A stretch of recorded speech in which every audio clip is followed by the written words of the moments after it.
We'll have to make judgments along the way, and we'll disagree with them. I'll disagree with Maryam, I'll disagree with Shiraz, and all sorts of friends and colleagues. We'll disagree on individual cases and people. But the idea that you chuck whole swathes of people out of the debate is such a bloody left-wing thing to do. The left loves doing this all the time. The debate will be done on my terms. Well, how easy and how unsurprising it is that the terms are always drawn around themselves. I hope we can do a bit better than that. Thank you. Well, my first response to this brief hijacking of criticism of Islamism by far-right groups, I thought, well, this is dead simple. Surely there aren't any nuances or contradictions to tease out. Because far-right groups don't make a distinction between Islamism and Islam, but we do. But when I visited the EDL website, I realized how nuanced the narratives have become. And as panelists before me have pointed out, that there is a huge gap between their street thuggery and the kind of language that they use. In fact, a lot of people are attracted to the organization because they don't see through to the racism underneath. I mean, I watched a YouTube video, and they're gathering for a demo, and in which setup would the leader have to tell the followers, no Nazi salutes? Now, this is supposedly an anti-racist party. So there is a lot of work to do to sift what I would call legitimate criticism from the racism of organizations like this. Now, on their website, they talk about the continued barbarism of so-called honor killings, a sentiment that we would agree with, especially at Southall Black Sisters. We felt, well, they're standing on our ground, and we need to respond to this. There are many arguments we can and have used over the years which set us apart from the far right. First of all, our critique of Islamism is placed in the framework of critiquing all religious fundamentalisms, be they Christian, Jewish, Hindu, or Muslim. So we argue that the control of women's bodies and minds are at the heart of all fundamentalist projects. And this is an attempt to take away from the focus from Islam. It is not to undermine or to diminish the importance of the threat that Islamism poses at this moment. And given the political context, of course, at the moment of the rise of pan-Islamism, the running sore of the Palestinian struggle, Chechnya, Kashmir, the invasion of Iraq and Afghanistan, all of which support a fundamentalist narrative of victimhood. And again, the relative quiescence of Christian evangelism, at least in the UK, this does make this argument a little bit more difficult to make. Secondly, women are murdered by men in all cultures, and yet culture is the prism through which we view only the actions of minorities. So a white man may defend a murderous attack on a woman because she was having an affair, his wife, maybe. Crime of passion, jealousy, honor, different labels, but they're all about the control of women. Thirdly, we do not make sweeping allegations against all black or Muslim men by examining the way patriarchy operates in a particular community. By particularizing it, our perspective cannot be seen as racist.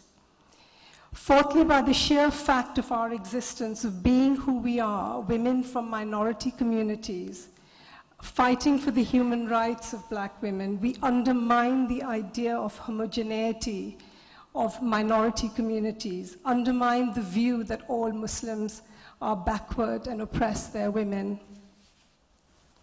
And finally, the solutions that we put forward, such as the need to develop a culture with strong sanctions against interpersonal violence, where women have economic power and autonomy within and outside the home, where the definition of masculinity is not linked to male dominance or honor, and where there is equality of decision-making and resources within the family. This would be anathema to the far right, where patriarchal modes of thinking are equally, if not more, entrenched. The solutions proposed by the far right, on the other hand, to these issues are usually linked to restricting immigration, a pressure to which both Tory and Labour governments have been extremely susceptible, and that is the real danger for us. How governments attempt to head off the far-right threat by stealing some of their clothes.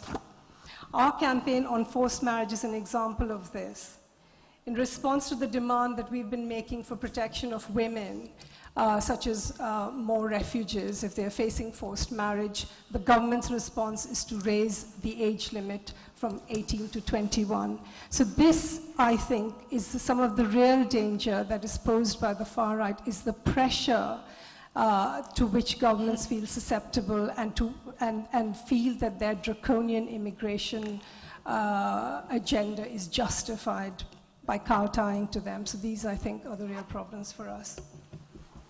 I'll briefly tell you what the situation is in France at the moment, as far as hijacking the secular agenda by the far right and the right was. As you may have seen in the newspapers, Marine Le Pen is now heading the National Front, and it is expected that she will have more than 50% votes in the next presidential elections, which are in a year and a half. But this doesn't happen in a vacuum. The rise of the far right, the traditional far right, is there all over Europe. In Norway, Netherlands, Austria, Hungary, the far right has more than 50% voters. In Switzerland and Serbia, it's more than 30%. And France and Denmark are expected to have growing numbers of voters for the far right. So the problem is that these people are hijacking the agenda of defense of secularism, which is now conceived as a fence against Muslims, quote unquote, i.e. citizens of mostly North African descent from Muslim countries, and it's a tool for identity politics. But there are also new forces which are on the right of the far right, the traditional far right, and they are on the rise too. There's especially an organization called le Bloc Identitaire. Identity bloc or identitaire, does that mean anything? Okay, I'll just quote what they stated. It started in 2003, and it has now been joined by quite an important group called Riposte Laïque, secular Riposte, which runs a website and has common actions with the Bloc Identitaire. And both also hijack the struggle for secularism and distort the meaning of secularism. For example, Muslim fundamentalists in Paris, in the heart of Paris, not in the suburbs, have been for 5 years now occupying streets for Friday prayers, and they put the police fences so that no car can get into it with a sign of no entry.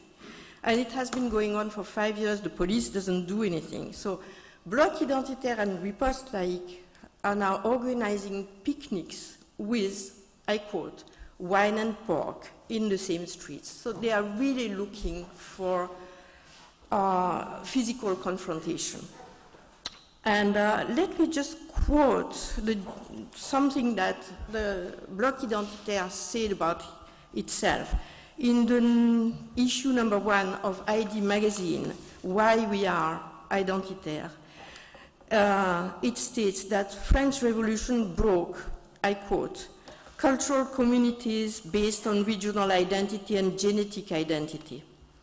And again, I quote, the dominant ideology pretends that identity is exclusively a personal choice. We contest this dogma. In their provocative actions and common actions, there's also the defense in court of a woman who ran a guest house and threw out of her guest house 2 veiled women because she didn't want them to be veiled in the common spaces of the guest house, which is perfectly illegal. The woman was condemned. But these groups paid for lawyers, paid for publicity in the newspapers, etc. So I think it's important for us to realize that when secularism becomes part of the official agenda of the National Front and of further right forces, we are having a problem to continue to defend secularism and not be used by these people. The state goes exactly along the same lines, and Sarkozy is revising the very definition of secularism in France, which, may I remind you, stems from the 1905-1906 laws, in which it is stated that the state declares itself incompetent in religious matters. It's not just separation, it's more than separation, and will in no case, no instance, finance religious whatever operations. There is pressure on France to abandon, pressure by Europe to abandon this definition of secularism and move towards equal tolerance by the state of different religions, which is what you have in Britain.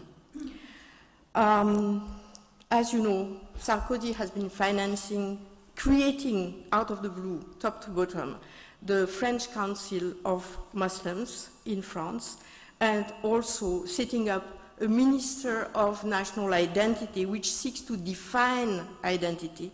As a consequence, 42% of the French people now considers Muslims, quote unquote, as a threat to their identity, I also quote, and 2/3 of voters on the right considers Muslims as a peril.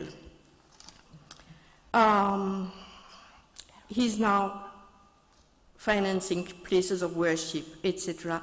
Let me just quote him 2 recent statements.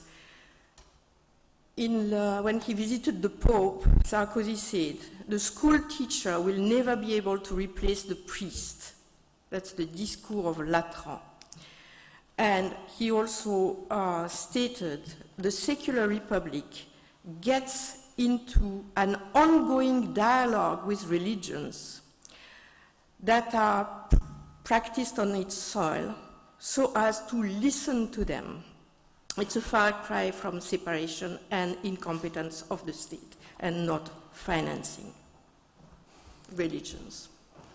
I'm going to speak slightly more abstract terms than the 2 previous speakers. I mean, I think it goes without saying, and I don't think we need to spend a lot of time, if any, establishing the fact that some of the groups mentioned in the sort of blurb and run-up to this event, the EDL, the BNP, SIOE, Stop Islamification of Europe, are out-and-out racist organisations, and I think we can probably start by sort of working from that premise.